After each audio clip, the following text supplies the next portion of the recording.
பொதுக்காலம் 22ஆம் ஞாயிறு நற்செய்தி வாசகத்தை ஆராய்கிற இந்த தருணத்திலே இந்த சேனல் உங்களுக்கு பிடித்திருந்தால் சப்ஸ்கிரைப் செய்து மற்றவர்களோடு பகிர்ந்து கொள்ளுமாறு அன்போடு கேட்டுகின்றேன். இந்த நாளுக்கான நற்செய்தி வாசகம் மத்தேயு எழுதிய நற்செய்தி 16ஆம் அதிகாரம் 21 27 வரை ஆன பகுதிகளிலே இயேசுவின் பணிவாழ்விலும் அவரது சீடர்களின் பயிற்சியிலும் ஒரு முக்கியமான திருப்புமுனை தருணமாகும். இதற்கு முந்தைய பகுதியில் தான் அன்பார்ந்தவர்களே, அதாவது 16ஆம் அதிகாரம் 13 20 வரையான பகுதியிலே பேதுரு நீர் மெசியா, வாழும் கடவுளின் மகன் என்று மிக சரியான சிறந்த விசுவாச அறிக்கையிட்டிருந்தார். ஆனால் இயேசு எத்தகைய மெசியா என்பதையும் அவரை பின்பற்றுவதன் உண்மையான அர்த்தம் என்ன என்பதையும் விளக்கும் பகுதியாக இந்த பகுதி அமைந்திருக்கிறது. அன்பார்ந்தவர்களே, நற்செய்தி பகுதியின் அமைப்பையும் அதனுடைய விரிவாக்கத்தையும் நாங்கள் ஆராய்ந்து வரும் பொழுது இந்த பகுதியை 3 முக்கிய பிரிவுகளாக பிரிக்கலாம். முதலாவதாக இயேசுவின் முதல் துன்ப அறிவிப்பு. வசனம் 21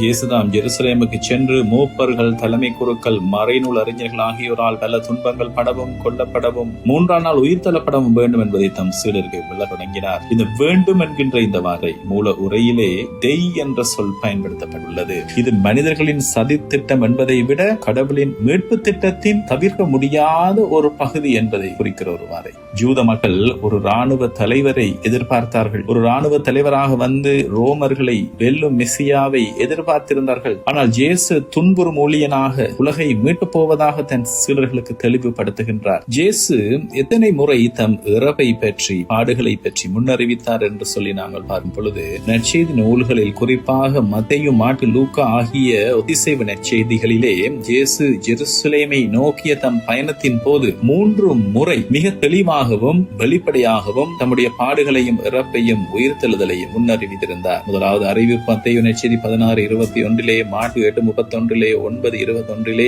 பேதுருவின் விசுவாச அறிக்கைக்கு பின் இயேசு துன்பங்கள் பட்டு கொல்லப்பட்டு 3ஆம் நாள் உயிர்த்தெழ வேண்டும் என்று கூறுகின்றார். இரண்டாவது அறிவிப்பு மத்தேயு நற்செய்தி 17ஆம் அதிகாரம் 22-23, மாற்கு 9:30-32, லூக்கா 9ஆம் அதிகாரம் 43-45 தாபோர் மலையிலே உருமாற்றத்தின் பின் மானிட மகன் மனிதரின் கைகளில் ஒப்படைக்கப்பட இருக்கிறார் என்று கூறுகின்றார். மூன்றாவது அறிவிப்பு மத்தேயு நற்செய்தி 20ஆம் அதிகாரம் 17-19, மாற்கு நற்செய்தி 10ஆம் அதிகாரம் 32-34, லூக்கா நற்செய்தி 18:31-34 வரை ஜெருசலேமுக்கு செல்லும் வழியிலே தலைமை குருக்களிடம் ஒப்படைக்கப்பட்டு உறவினத்தாரிடம் கேலி செய்யப்பட்டு சிலுவையில் அறையப்பட்டு உயிர் தழுவார் என மிக துல்லியமாக கூறுகின்றார். இது தவிர அன்பார்ந்தவர்களே, யோவான் நற்செய்தியிலே யோனாவின் அடையாள பகர்க்கப்பட்ட திருக்கோவில், உயர்த்தப்படும் மானிட மகன் போன்ற உருவகங்கள் மூலமாகவும் பலமுறை இயேசு தன்னுடைய பாடுகள், மரணத்தை பற்றி குறிப்பிட்டிருந்தார். சீடர்களால் ஏன் இதை புரிந்து கொள்ள முடியவில்லை என்று சொன்னால், இயேசு இவ்வளவு தெளிவாக கூறியும் சீடர்கள் அதை புரிந்து கொள்ள தவறியதற்கு முக்கியமான ஒரு சில காரணங்கள் உள்ளன. முதலாவதாக, தவறான மெசியா பற்றிய ஒரு எதிர்பார்ப்பு அவர்கள் மத்தியிலே இருந்தது. முதல் நூற்றாண்டு யூதர்களும் சீடர்களும் மெசியா என்பவர் ரோமை பேரரசை வீழ்த்தி தாவீதின் மாபெரும் அரியணையை மீண்டும் நிறுவும் ஒரு அரசியல் மற்றும் இராணுவ வெற்றி வீரராக மட்டுமே வருவார் என்று திடமாக நம்பினார்கள். தோற்று போகும், சிலுவையில் அறையப்பட்டு கொல்லப்படும் ஒரு மெசியாவை அவர்களின் இறையியல் சிந்தனையால் நினைத்து கூட பார்க்க முடியவில்லை. இரண்டாவதாக, அவமானம் மற்றும் சாபத்தின் அடையாளமாக சிலுவை கருதப்பட்டது. மரத்திலேயே தொங்கவிடப்பட்ட எவனும் கடவுளால் சபிக்கப்பட்டவன் என்று இணைச்சக நூல் 21ஆம் அதிகாரம் 23 யூதர்களின் சட்டம் சொல்லியது. அவை கடவுளால் அனுப்பப்பட்ட மெசியா எவ்வாறு கடவுளாலேயே சபிக்கப்பட்ட ஒரு மரத்திலே, சிலுவை மரத்திலே சாவை சந்திக்க முடியும் என்ற முரண்பாடு அவர்களின் மனதை பூரணமாக பூட்டியிருந்தது. மூன்றாவதாக, சுயநலமும் அதிகார போட்டியும் நிறைந்த ஒரு சிந்தனை போக்கு சீடர்கள் மத்தியிலே காணப்பட்ட. உலக மத்தியிலே, உலகத்தின் பார்வையிலேயே அவர்கள் சிந்தித்தது தவிர்க்க முடியாத ஒரு விடயம். இயேசுவின் பாடுகளை பற்றி அறிவித்த ஒவ்வொரு முறையும் சீடர்கள் தங்களுக்குள் யார் பெரியவர் என்று பதவிக்காக போட்டியிட்டுக் கொண்டிருந்தார்கள். உலகியல் ரீதியான சிந்தனை அவர்களின் ஆன்மீக கண்களை மறைத்திருந்தது. நான்காவதாக, மறைக்கப்பட்ட ஒரு பொருள், தி டிவைன் வெயிலிங் என்று சொல்லி இறையியலால் கருதுகின்ற ஒரு விடயம். லூக்கா 9ஆம் அதிகாரம் 45 வேதாகமம் தெளிவாக கூறுகிறது. அச்சொல்லின் பொருள் அவர்களுக்கு மறைக்கப்பட்டிருந்தது. அதனால் அதை அவர்களால் புரிந்து கொள்ள முடியவில்லை. இறையாட்சியின் ரகசியங்கள் அதற்குரிய காலத்தில் வெளிப்பட இறைவனால் நேரம் குறிக்கப்பட்டிருந்தது. அன்பார்ந்தவர்களே, இந்த காரணங்களால் சீடர்களால் ஆண்டவர் இயேசு தெளிவாக 3 முறை அவருடைய பாடுகளை மரணத்தை பற்றி கூறியும் அவர்களால் அதை உணர்ந்து கொள்ள முடியவில்லை. தூய ஆவியின் வருகையும் ஒரு பின்னோக்கிய புரிதலுமே அவர்களுக்கு நற்செய்தியை ஆண்டவர் இயேசுவினுடைய அந்த மீட்பு திட்டத்தை புரிந்து கொள்ள வழி சமைத்தது. இயேசுவோடு வாழ்ந்த காலத்திலே சீடர்கள் எதையுமே முழுமையாக புரிந்து கொள்ளவில்லை. அனைத்தும் அவர் உயிர் தெழுந்த பிறகு, குறிப்பாக பெந்தகோஸ்து நாளிலே தூய ஆவியானவர் இறங்கி வந்த பிறகுமே அவர்களுக்கு தெளிவாக விளங்க தொடங்கியது. இயேசுவோடு வாழ்ந்த காலத்திலே அவர்கள் இயேசுவோடு இருந்தார்கள். ஆனால் இயேசுவுக்குள்ளே தூய ஆவிக்குள்ளே அவர்கள் வாழவில்லை. இயேசுவோடு இருந்த காலத்திலே அவர்கள் வாழ்விலே மனித சிந்தனையும் பயமும் சந்தேகங்களும் மேலோட்டமான புரிதல்கள் மட்டுமே இருந்தன. ஆனால் ஆவிக்குள்ளே அவர்கள் வாழ தொடங்கிய பிறகு ஆவியின் வெளிப்படுத்தலை கேட்கின்ற மனநிலையோடு தைரியமுடையவர்களாக, தெளிவுடையவர்களாக, மறை நூலின் ரகசியங்களை புரிந்து கொண்டவர்களாக அவர்கள் இருந்தார்கள். இயேசு யோவான் நற்செய்தி 14ஆம் அதிகாரம் 26 அவர் கூறியதை போல, தூய ஆவியார் எல்லாவற்றையும் உங்களுக்கு கற்பிப்பார், நான் உங்களுக்கு சொன்ன அனைத்தையும் அவர் உங்களுக்கு நினைவூட்டுவார். தூய ஆவியார் வந்த போதே இயேசுவின் பழைய வாதைகள் ஒவ்வொன்றின் பின்னணியில் இருந்த இறை திட்டம் அவர்களுக்கு புரிய தொடங்கியது. தூய ஆவியை பெற்ற பிறகு பேதுரு ஆற்றிய அந்த மறை உரைகளை பார்த்தால் திருத்தூதர்கள் பணி 2 எசாயா 53 துன்புறும் ஊழியனை, திருப்பாடல்கள் ஆகியவற்றிலே சொல்லப்பட்ட இறை வாக்குகள் எவ்வாறு இயேசுவின் சிலுவை சாவில் நிறைவேறின என்பதை பின்னோக்கி பார்த்து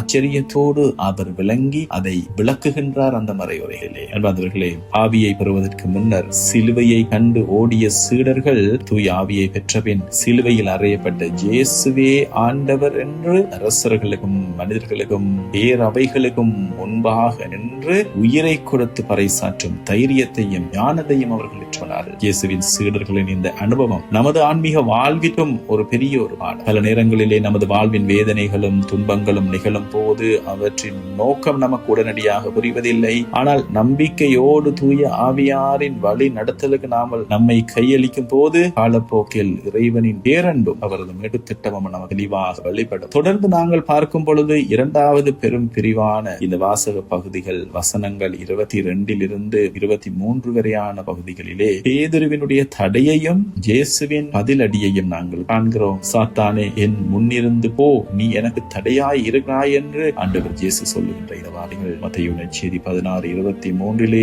இயேசு பேதுருவை நோக்கி, சாத்தானே, என் முன்னிருந்து போ, நீ எனக்கு தடையாய் இருக்கிறாய், ஏனெனில் உன் சிந்தனை கடவுளுக்கு ஏற்றது அல்ல, மனிதருக்கு ஏற்றது என்று கூறிய வார்த்தைகள் நற்செய்தி நூல்களிலே மிகவும் அதிரடியான கடுமையான கடிந்து கொள்ளல்களில் ஒன்றாகும். சில வசனங்களுக்கு முன்பாகத்தான் மத்தேயு நற்செய்தி 16ஆம் அதிகாரம் 17-18 பேதுருவை பேறு பெற்றவர் என்றும் திருச்சபையின் பாறை என்றும் புகழ்ந்து கூறிய இயேசு அடுத்த சில நிமிடங்களிலேயே அவரை சாதான் என்றும் தடுப்பு கல் என்றும் அழைக்கிறார். இந்த பின்னணியில் ஆழமான வரலாற்று மற்றும் இறையியல் அர்த்தங்களை நாங்கள் பார்த்தோம் என்று சொன்னால், என்பவர்களே, எபிரேய மொழியிலே சாதான் என்பதன் பொருள், நமது நவீன சிந்தனையில் சாதான் என்றவுடன் கொம்புகளோடும் வாளோடும் கருப்பு உருவமாக தீய சக்தியை உருவகப்படுத்துகின்றோம். ஆனால் எபிரேய மொழியிலே சகான் என்கின்ற சொல்லுது எதிராளி, வழியில் தடையாக நிற்பவர் அல்லது தடுப்பவர் என்றே பொருள். இயேசு பேதுருவை நீ பேயாக பார்க்கவில்லை, மாறாக கடவுளின் மீட்பு திட்டத்திற்கு எதிராக நின்ற ஒரு நபராக, எதிராளியாகவே பேதுருவை அந்த நொடியில் பார்க்கிறார். ஏனென்றால் பேதுரு அந்த நொடியில் அவ்விதமாகவே செயல்படுகிறார் என்று சொல்லி சுட்டிக்காட்டுகின்றார். முதல் நூற்றாண்டிலே வாழ்ந்த யூதர்கள் ஜெருசலேமை மீண்டும் ஒரு இராணுவ அரசியல் மெசியாவை எதிர்பார்த்திருந்தார்கள். ரோமர்களின் ஆட்சியை வீழ்த்தி தாவீதின் அரசை, தாவீதை போல ஒரு அரசர் மீண்டும் வருவார், அவர் ஆட்சியை நிறுவுவார், ஒரு மாபெரும் அரசராகவே மெசியா இருப்பார் என்று அவர்கள் நம்பினார்கள். எனவே இயேசு தான் துன்பப்பட்டு சாக போவதாக சொன்னதை பேதுருவால் மற்ற சீடர்களால் ஏற்றுக்கொள்ளவே முடியவில்லை. பேதுரு இயேசுவின் மீது கொண்ட அன்பினால் தான், ஆண்டவரே, இது உமக்கு ஒரு பொழுதும் நிகழக்கூடாது என்றார். ஆனால் அந்த அன்பு மனித கண்ணோட்டத்தினால் ஆன அன்பை தவிர இறை திட்டத்தை புரிந்து கொண்ட அன்பல்ல. தாய்மரியாளுடைய அன்பு இறை திட்டத்தை புரிந்து அதற்கு இசைகின்ற அன்பு. இதை இந்த வேளையிலே நாங்கள் நினைத்து பார்க்க வேண்டும். அன்பார்ந்தவர்களே,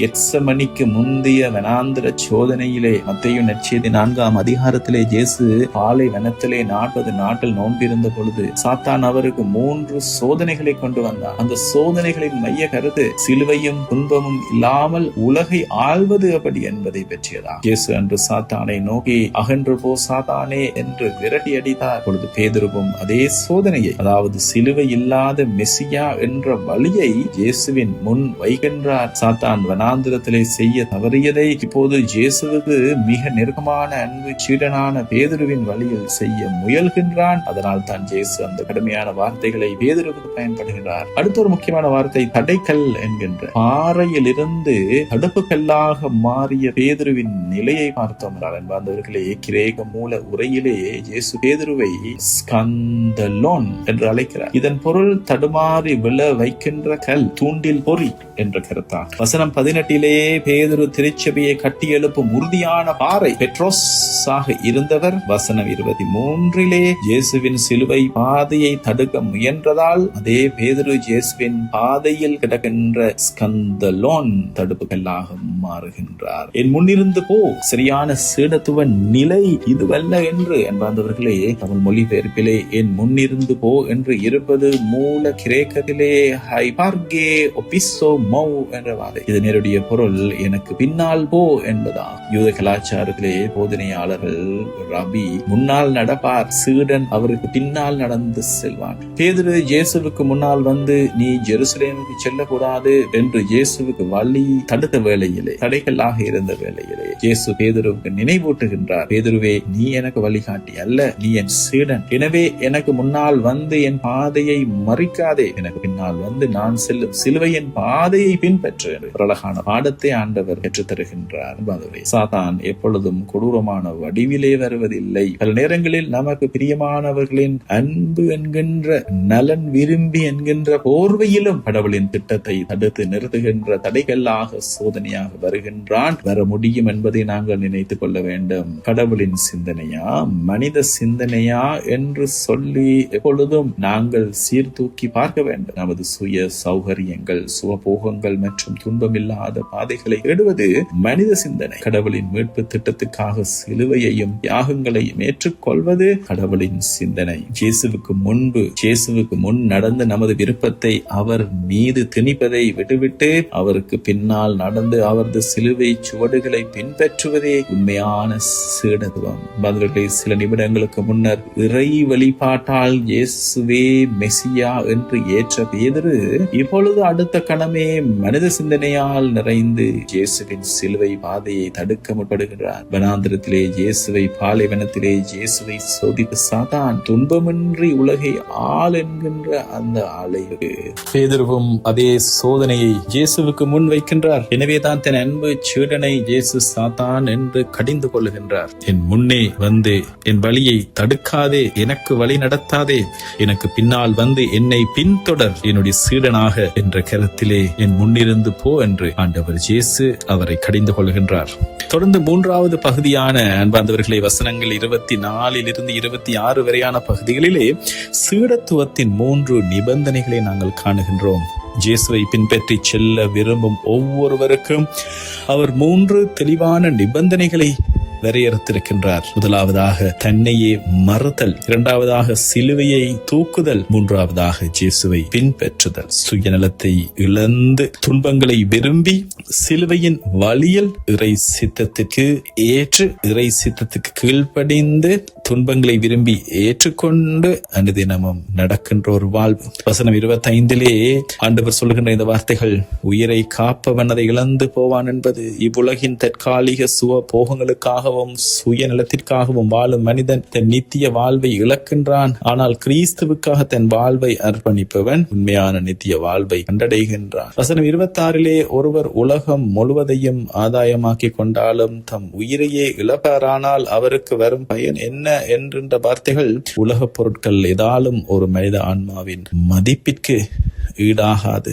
அன்பார்ந்தவர்களே, இன்றைய நாளிலே முதலாவது வாசகத்திலே இறைவாக்கினர் எரேமியா கடவுளின் வார்த்தைக்காக பழி சொல்லையும் துன்பத்தையும் சந்திக்கின்றார். மத்தேயு நற்செய்தியிலே நாங்கள் காண்கின்ற இந்த பகுதியிலே கிறிஸ்துவுக்காகவும் நற்செய்திக்காகவும் துன்பங்களை ஏற்கும் சீடத்துவத்திற்கான ஒரு முன்மாதிரியை ஆண்டவர் எமக்கு அமைத்து தருகின்றார்.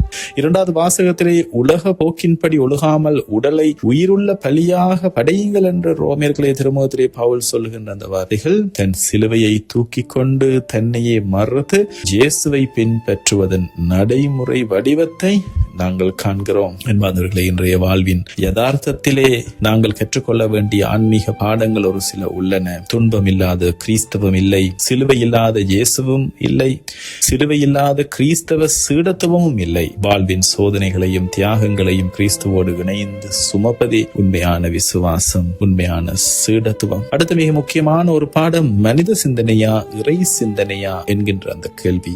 பேதுருவை போல் நாம் பல நேரங்களில் கடவுளின் திட்டத்திற்கு எதிராக நாம் சுய சௌகரியங்களை பற்றியே யோசிக்கின்றோம். என்னுடைய லாபம் என்ன, எனக்கு கிடைக்கின்ற வரங்கள் என்ன என்று சொல்லி, ஆனால் என் விருப்பம் அல்ல உம் விருப்பப்படியே ஆகட்டும் என்று வாழ்வதே சீடத்துவமாகும். மூன்றாவதாக தற்காலிக லாபமும் நித்திய இழப்பை பற்றி பேசுகின்ற இந்த பகுதியிலே உலக ரீதியான வெற்றி, பணம், புகழ் ஆகியவற்றிற்காக நமது ஆன்மீக மதிப்பீடுகளையும் நேர்மையையும் அடகு வைக்க கூடாது. இன்றைய நவீன மனிதன் வன்முறையையும் குருதி சிந்துதலையும் வெறுக்கின்ற சூழலிலே கடவுளின் மகனாகிய இயேசு ரத்தம் சிந்தி கொடூரமான சிலுவை சாவை சந்திக்க வேண்டி இருந்தது என்ற செய்தி மிகவும் கொடூரமானதாகவும் ஏற்றுக்கொள்ள கடினமானதாகவும் தோன்றுவது முற்றிலும் இயல்பானது. விவிலியத்தில் சொல்லப்படுகின்ற இந்த இரத்தம் மற்றும் பலி, இந்த சாக்ரிஃபைஸ் பற்றிய இறையலை நாங்கள் சற்று தேடி பார்த்தோம் என்று சொன்னால், கடவுள் ஏன் இரத்தத்தை விரும்புவது போல் தோன்றுகிறது என்பதற்கான காரணம், பழைய ஏற்பாட்டு காலத்திலே இரத்தம் சிந்துவது என்பது ஏதோ ஒரு கொடூரமான சடங்கு அல்ல. பண்டைய எபிரேய சிந்தனையிலே இரத்தம் உயிரின் அடையாளம். பண்டைய மனிதனுக்கு இரத்தமே உயிரின் உறைவிடமாக இருந்தது. பாவத்தின் கூலி மரணம். பாவம் என்பது கடவுளோடு உள்ள தொடர்பை, உயிரை துண்டிப்பது. எனவே பாவத்தின் விளைவு மரணம், உயிரை இழப்பது. இந்த பலி முறைமை எப்படி ஏற்பட்டது என்றால், பழைய ஏற்பாட்டிலே விலங்கு ஒன்றின் பலி, ஆடு அல்லது காளையின் ரத்தம் சிந்தப்பட்ட பொழுது கடவுள் ரத்தத்தை கண்டு மகிழ்ந்தார் என்ற பொருள் அல்ல. மாறாக மனிதன் தன் பாவத்தால் இழக்க வேண்டிய உயிருக்கு பதிலாக ஒரு மாற்றீடாக அந்த மிருகத்தின் உயிர் அளிக்கப்பட்டது. இயேசுவின் இறப்பை ஒரு கொடூரமான கொலையாகவோ அல்லது பலி கேட்கும் ஒரு கோபக்கார கடவுளின் கோரிக்கையாகவோ பார்க்கும் போதுதான் அது நமக்கு கொடூரமாக தெரிகிறது. ஆனால் விவிலியத்தின் வேதாகமத்தின் உண்மையான மைய செய்தி அதுவல்ல. பலி செலுத்தியவர் கடவுளேதான். அனைத்து மதங்களிலும் மனிதன் கடவுளின் கோபத்தை தணிப்பதற்காக பல பொருட்களை, காணிக்கைகளை கடவுளுக்கு பலியாக கொடுக்கிறான். ஆனால் கிறிஸ்தவத்தில் தான் தலை கீழாக நடக்கிறது. கடவுளே தம்மை பலியாக கொடுக்கிறார். கடவுள் மனிதனிடமிருந்து பலியை கேட்கவில்லை. மனிதனின் பாவ பலிக்கு தாமே தம் மகனை பலியாக தந்தருளினார். யோவான் செய்தி 3:16 நாங்கள் காண்கிறோம். எனவே சிலுவை என்பது கடவுளின் கோபத்தின் வெளிப்பாடு அல்ல, கடவுளின் ஈடு இணையற்ற அன்பின் வெளிப்பாடு. அந்த விலையை செலுத்துகின்றார் இயேசு. ஏன் அந்த விலையை செலுத்த வேண்டும்? ஒரு கொடூரமான குற்றம் நடக்கும் போது பரவாயில்லை விட்டு விடுவோம் என்று தண்டனையே இல்லாமல் மன்னிப்பது உண்மையான நீதியாக. நீதிக்கு ஒரு விலை உண்டு. மனித குலம் பாவம் என்ற கடன் வலைக்குள்ளே சிக்கிய பொழுது மனிதனால் அந்த அனந்த கடனை அடைக்க முடியவில்லை. அன்பு நிறைந்த கடவுள் நீதியை வளைக்கவும் விரும்பவில்லை, அதே நேரம் மனிதனை தண்டிக்கவும் அவர் விரும்பவில்லை. எனவே நீதிக்கும் கருணைக்கும் இடையே உள்ள இடைவெளியை குறைக்க கடவுளுடைய மகனே மனிதனாக வந்து அந்த தண்டனையை தம்மீது ஏற்றுக்கொள்ளுகின்றார். இயேசுவின் சிலுவை சாவு என்பது வன்முறையை கொண்டாடுவதற்காக அல்ல, பாவம் மற்றும் மரணத்தின் தீச்சுவாலையிலிருந்து மனித குலத்தை காப்பதற்காக தாமே முன் வந்து ஏற்றுக்கொண்ட அன்பின் தியாக செயல் இது. மாணவர்களே, இயேசுவின் மரணத்தின் நோக்கம் பாவத்தின் தீவிரத்தை உணர்த்த. பாவம் என்பது ஏதோ ஒரு சிறிய தவறு அல்ல, அது இறைவனின் உயிரையே பலி கேட்கும் அளவிற்கு கொடூரமானது என்பதை மனித குலத்திற்கு உணர்த்தவே அந்த மரணம் அவ்வளவு கொடூரமாக இருந்தது. இரண்டாவதாக, மனித துன்பத்திலே கடவுளின் பங்கெடுப்பை. உலக வரலாற்றிலே எந்த கடவுளும் மனிதனின் துன்பத்தை தூரத்தில் இருந்து வேடிக்கை பார்க்கவில்லையா?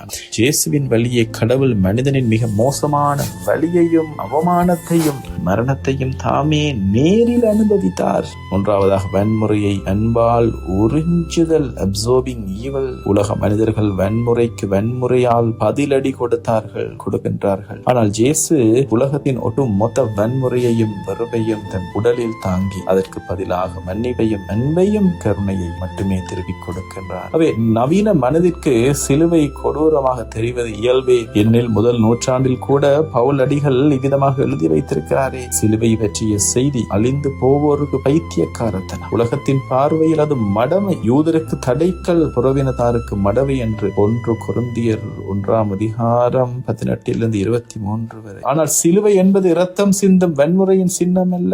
அது ஒருவர் தன் நண்பர்களுக்காக உயிரை கொடுப்பதை விட மேலான அன்பு எவரிடம் இல்லை என்று யோவான் நற்செய்தி 15:13 சொன்ன அந்த வார்த்தையை உலகிற்கு உறக்கச் சொன்ன இறை அன்பின் உச்சக்கட்ட அடையாளம். கிரேக்க தத்துவத்தின் தாக்கத்தால் உருவான பாரம்பரிய கிறிஸ்தவ இறையியல் கடவுள் துன்பப்பட முடியாதவர் என்று கற்பித்தது. கடவுள் மாறும் தன்மையற்றவர், எனவே அவர் துயரமோ வதையோ பட முடியாது என்பது இதனுடைய வாதம். ஆனால் உண்மையான விவிலியம் உணர்த்துகின்ற கடவுள் உணர்ச்சியற்றவர் அல்ல. அவர் மனித துன்பத்தில் ஆழமாக பங்கேற்கும் அன்பின் உணர்வுள்ள கடவுள், கம்பேஷனேட் காட். அன்பானவர்களே, பொதுக்காலம் 22ஆம் ஞாயிறின் வாசகங்கள் 4 வெற்றி ஆழமாக ஆராய்ந்து பார்க்கும் பொழுது வெளிப்படுத்துகின்ற ஒரு முதன்மையான மைய கருத்து சிலுவையின் வழியை நிகழும் சுயமறுபம், இறை சித்தத்திற்கு தன்னை முழுமையாக கையளித்தலும் என்று எம்மால் சொல்ல முடியும். Self surrender and embrace the cross.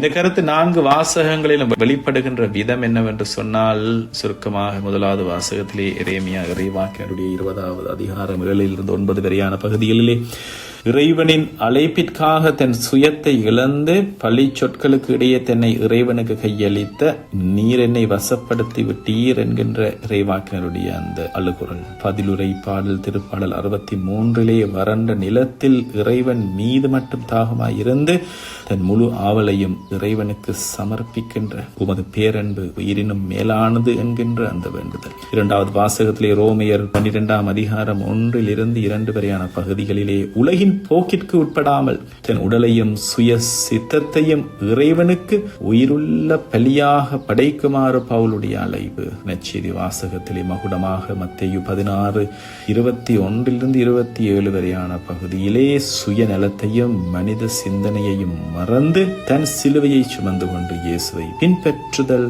தன்னையே மறுத்தல் என்கின்ற அந்த அலை. உலக போக்கையும் சுய ஆசைகளையும் சிலுவையில் மறுத்து நம் வாழ்வையை இறைவனுக்கு வாழும் பலியாக கொடுப்பதே உண்மையான கிறிஸ்தவ சீடத்துவம் என்று என்பார்ந்தவர்களை இந்த நாளின் வாசகங்கள் அழைத்து நிற்கின்றது. ஆன்மீக வாழ்வின் மிகப்பெரிய எதிரி சாத்தான் அல்ல, மாறாக நமது ஈகோ என்று சொல்லுகின்ற அந்த சுயம்தான்.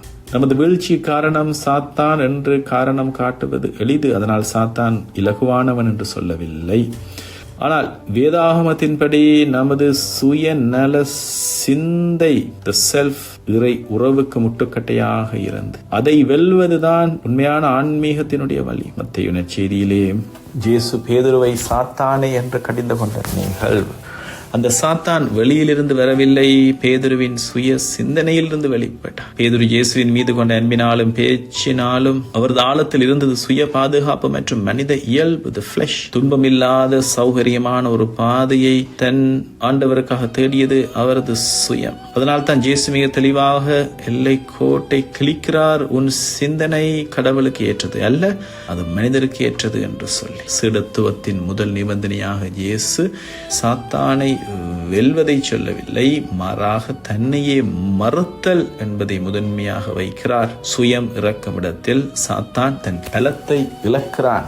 முதலாவது வாசகத்திலேயே இந்த சுயத்திற்கான அந்த போராட்டமும் இறை சித்தத்தை பற்றி, இது ஈகோ என்று சொல்லுகின்ற இந்த சுயத்தின் போராட்டமும் இறை சித்தத்தை இறைவாக்கினர் எரேமியாவுக்குள் நடந்த மாபெரும் போராட்டம் சாத்தானோடு அல்ல, அவர் தன்னுடைய சொந்த மனித இயல்போடு, ஈகோவோடு, த செல்ஃபோடு, ஃபிளஷோடு இருந்த அந்த போராட்டம் தான். இறைவனின் வார்த்தை அறிவிப்பதால் தனக்கு அவமானமும் துன்பமும் வருகிறது என்பதால் எரேமியாவின் ஈகோ, இனி நான் இறைவனை பற்றி பேச மாட்டேன், அவரது பெயரால் எதையும் அறிவிக்க மாட்டேன் என்று விலக நினைக்கிறது. ஆனால் இறைவனின் அன்பு அவரது சுயத்தை விட பெரியதாகி அவரது எலும்புகளுக்குள் எரியும் தீயாக மாறும் போது அவரது சுயம் சரணடைகிறது. எரேமியா தன் சுயத்தை இறைவனின் வசீகரிக்கும் என்பிடம் விளக்கிறார். 2வது வாசகத்திலே உயிருள்ள பலி என்பது இந்த செல்ஃபை, ஈகோவை, ஃபிளஷை பலியிடுதல். பவுல் அடிகள் ரோமியருக்கு எழுதிய பொழுது மிருகங்களை பலியிடுவதற்கு பதிலாக உங்களையே உயிருள்ள பலியாக படையுங்கள் என்கின்றார். இதனுடைய அர்த்தம், ஒரு பலிப்பீடத்திலே மிருகம் கொல்லப்படும் பொழுது கிறிஸ்தவ வாழ்விலே கொல்லப்பட வேண்டியது நமது சுய ஆசைகள், பெருமைகள், அகந்தை, இந்த ஈகோ என்கின்ற அந்த அகந்தை.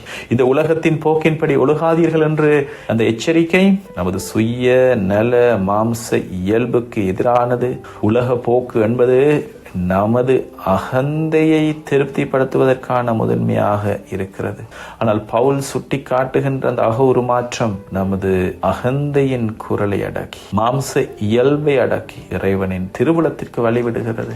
பதிலுரை பாடலிலே வறட்சியை தீர்க்கும் இறை தாகத்தை பற்றி பாலைவனத்திலே தப்பி ஓடிய தாவீது தன் சுய பாதுகாப்பிற்காகவோ அல்லது எதிரிகளின் அழிவையோ முதன்மையாக கேட்கவில்லை. மாறாக அவரது அகந்தை வறண்டு போயிருக்கும் பொழுது, அவருடைய சுயம் வறண்டு போயிருக்கும் பொழுது அவர் கேட்கும் ஒரே விடயம், என் ஆன்மா உன் மீது தாகமாய் இருக்கிறது. மனித அகந்தையும் சுயமும் உலக பொருட்களையும் புகழையும் பணத்தையும் என்னை பார் பார் என்று தேடி அலைகிறது. ஆனால் ஆன்மா தன் சுயத்தை கடந்து கடவுளின் பேரன்பில் மட்டுமே அமைதி அடைகிறது.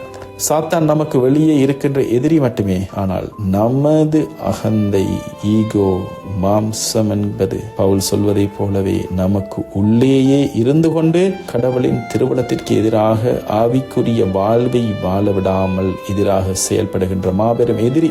ஆகவேதான் இந்த மாம்சத்தை, சுயத்தை நாள்தோறும் சிலுவையில் அறைந்து கலாத்தியர் 2:20 நாங்கள் காண்பதை போல கிறிஸ்துவை நம் வாழ்வில் அரியணை ஏற்றுவதே இந்த பொதுக்கால 22ஆம் ஞாயிறு நமக்கு தருகின்ற ஆழமான ஆன்மீக அழைப்பாகும்.